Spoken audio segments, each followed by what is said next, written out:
Assalamu alaikum everyone. My name is Abdul Rahim Iqbal and I'm going to teach you special theory of relativity.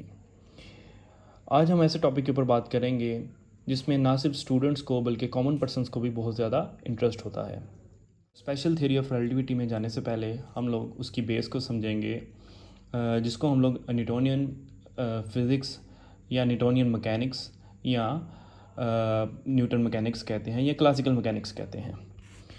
तो start करते हैं सबसे पहले mechanics से कि मैकेनिक्स क्या है। उसके बाद हम लोग इसकी आगे डेफिनेशंस देखेंगे और फिर हम लोग आहिस्ता आहिस्ता अपने टॉपिक्स की तरफ बढ़ते जाएंगे। तो चलिए हम स्टार्ट करते हैं मैकेनिक्स से कि मैकेनिक्स क्या है। बेसिकली मैकेनिक्स जो है वो ब्रांच है साइंस की या मैथमेटिक्स की, जिसमें हम लोग वेरियस टाइप्स के ऑब्जेक्ट्स, बॉडीज़ या पार्टिकल्स को या लिक्विड्स को या गैसेस को, इन सब को हम लोग स्टडी करते हैं, इनके बिहेवियर्स को स्टडी करते हैं। तो मैकेनिक्स क्या है?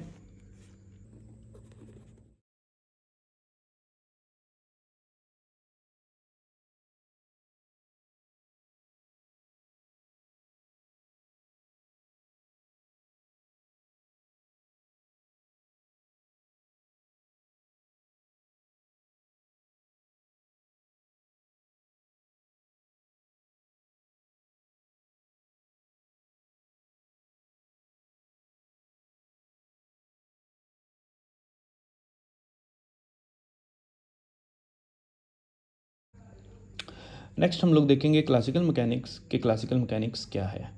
तो ये हमारे पास मैकेनिक्स की एक मेजर फील्ड है।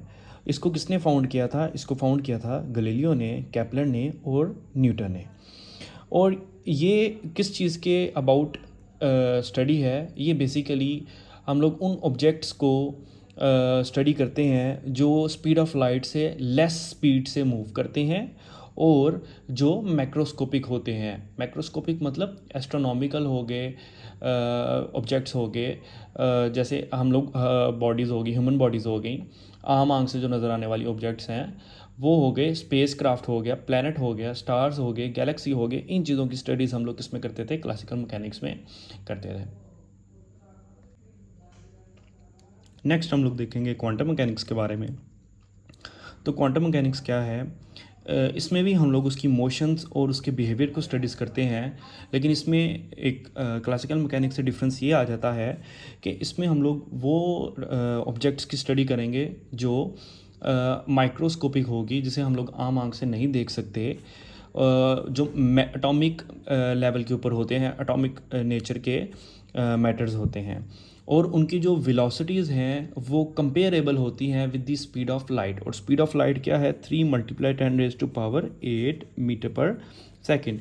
वो पार्टिकल्स जो इस स्पीड के करीब करीब अपनी वेलोसिटी से मूव कर सकते हैं, उसको हम लोग किस में स्टडी करते थे? क्वांटम मैकेनिक्स में स्टडी करते थे। ये हम लोग देख रहे हैं सारे, इनमें डिफरेंस देख रहे हैं क्वांटम मैकेनिक्स में, क्लासिकल मैकेनिक्स में, और फिर आगे हम लोग जाके देखेंगे रिलेटिविटी में डिफरेंस। अब हम देखेंगे रिलेटिव वेलोसिटी के बारे में। बेसिकली रिलेटिव वेलोसिटी ये होती है कि जैसे मिसाल के तौर पर एक ऑब्जेक्ट रेस्ट के ऊपर है और एक मूव कर रहा है। मिसाल के तौर पर आप लोग बाहर किसी बेंच के ऊपर बैठे हो और आपके सामने से एक कार गुजर रही है, तो कार के लिहाज से आप लोग जो हो वो रेस्ट के ऊपर हो और आपके लिहाज से जो कार है वो मूव कर रही है। और जब दो ही बंदे एक ही कार में बैठे होंगे तो उन दोनों की वेलोसिटी, दो बंदे जो हैं उन दोनों की वेलोसिटी एक दूसरे के लिहाज से क्या होगी? रिलेटिव होगी। वो एक दूसरे के लिहाज से स्टेशनरी हैं, रुके हुए हैं। हालांकि गाड़ी मूव कर रही है लेकिन वो दोनों उसके अंदर बैठे हुए हैं, तो उसकी जो वेलोसिटी है एक दूसरे की, वो रिलेटिव वेलोसिटी क्या होगी? कांस्टेंट होगी, ज़ीरो होगी। तो रिलेटिव वेलोसिटी अगर आप लोगों ने देखना है तो रिलेटिव वेलोसिटी के लिए हम लोग ये देखेंगे कि आपके पास लेट से एक ए ऑब्जेक्ट है और एक बी ऑब्जेक्ट है, और ये मूव कर रहे हैं यूनिफॉर्म वेलोसिटी से v1 और v2 से। तो जो रिलेटिव वेलोसिटी होगी ए की विद रिस्पेक्ट टू बी, ए की विद रिस्पेक्ट टू बी, वो हमारे पास क्या होगी? v1 minus v2। इसको बेहतर ये होगा कि हम लोग ए की बजाय जो ऑब्जेक्ट ए की वेलोसिटी है उसको मैं वी ए कह दूं, और जो ऑब्जेक्ट बी की वेलोसिटी है उसे मैं वी बी कह दूं। तो यहाँ पर हम लोग क्या लिख देंगे? V A minus V B. तो इस तरीके से हम लोग इसकी वेलोसिटी फाइंड कर सकते हैं। और अगर मैं कहूँ कि velocity of B with respect to A, then क्या होगा, V B minus V A हमारे पास हो जाएगा। ये इनकी रिलेटिव वेलोसिटी थी। यहाँ पर हम लोग अपने टॉपिक का अख्ताम करते हैं। कल हम लोग देखेंगे फ्रेम ऑफ रेफरेंस के बारे में और इनर्शियल फ्रेम ऑफ रेफरेंसेस के बारे में और non inertial frame of references के बारे में, और ये हमारे मेन टॉपिक हैं। यहाँ से हमारे आगे रिलेटिविटी का आगाज़ होता है।